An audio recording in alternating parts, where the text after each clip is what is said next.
Hey, crazy time cut. All right. Hey, time cut. Whoa. All right, I'm back. You're back too. Listen, we're going to do some asparagus. If you're not a big fan, don't fix it.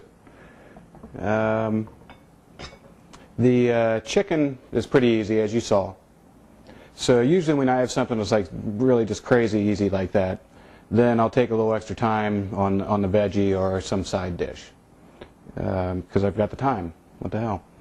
So I'm going to do asparagus, and like I said, if you're not a fan, yeah, fast forward. Take off our little rubber bands here. I want to rinse under cold water in case you don't already know that. But you know, you got this thing's been sitting in the grocery store, and who knows what slobs come up there and sneezed and God knows what around these things. Okay. Alright, just going to chop the ends off of these, which is always a good idea with this type of veggie, just because they're not going to stay fresh and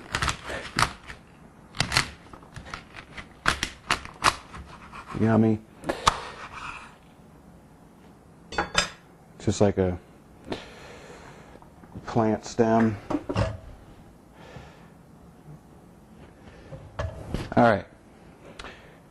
And you might think, oh God, he cut an awful lot off of there. Doesn't he? Like, was this guy made of money?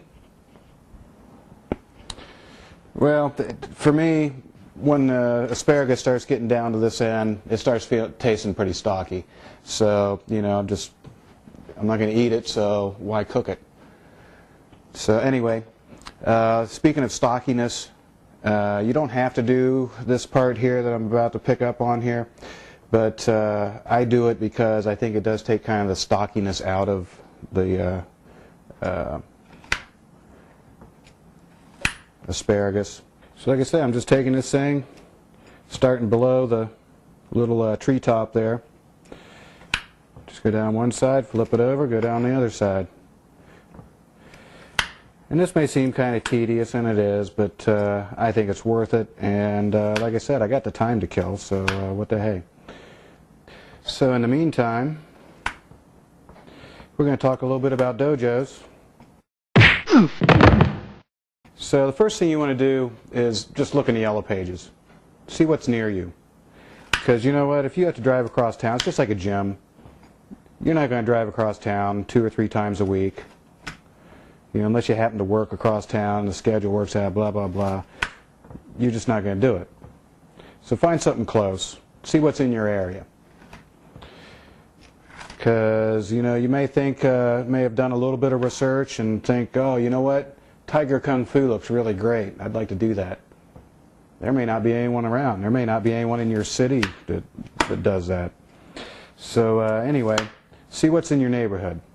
And then once you see what's around, then start researching those particular styles.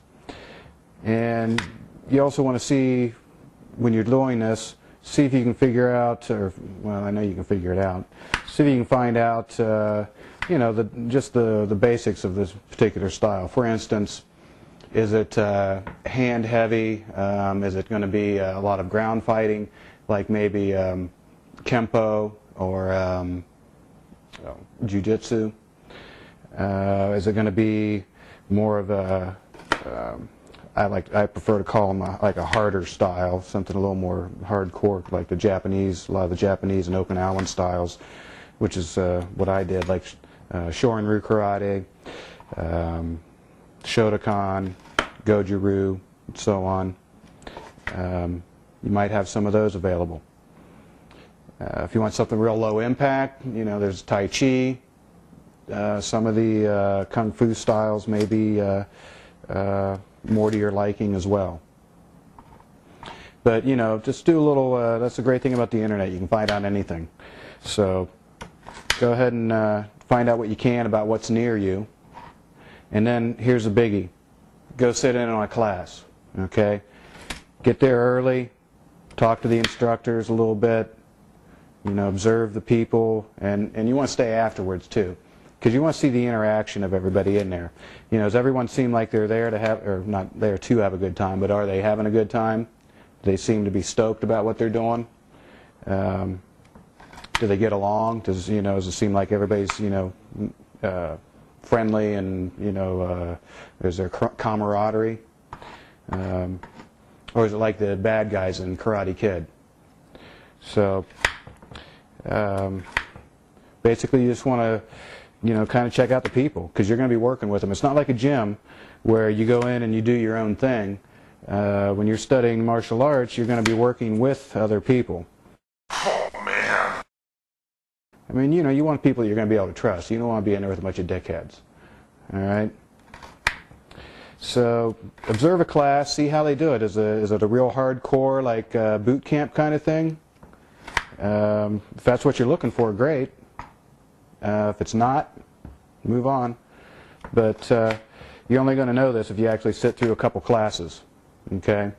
Emphasis on a couple. Go ahead and, don't just do one, because that may not be a typical night. In fact, you might want to ask them, when you hang out afterwards, and ask a couple of the students. If they're, too big of dicks to talk to you, then, you probably don't want to work out with them. So, but ask them, say, is this a typical night for you guys? So, and check out the, see who's teaching the class, too. That's another thing. Now, titles are nice, say they're a 5th Dan or whatever. That's nice, but, it doesn't really tell you if they're a good instructor or not. Because it does take us, there is a special skill to being able to teach as opposed to just being a practitioner. So, pay attention to the instructors and how they interact with the students, especially during class. Do they seem to be enjoying what they're doing? Are they into it? Are they trying to actually help people? Or are they just kind of, going through the motions? Or are they some frustrated drill sergeant type? Just like ordering people around or whatever and being all hardcore.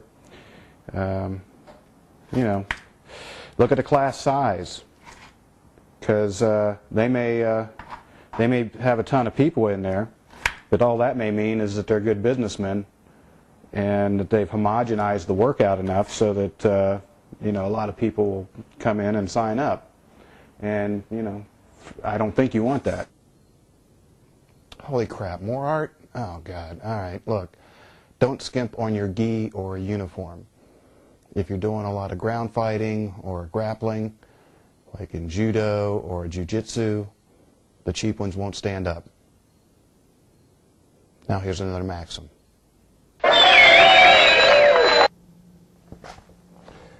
Dojos are a lot like restaurants. The best ones are a lot of times a little hole in the wall, out of the way places that has a small but loyal following. Same thing. All right, when you come back, we're going to wrap this whole thing up. Talking about a dojo, the meal, all of it.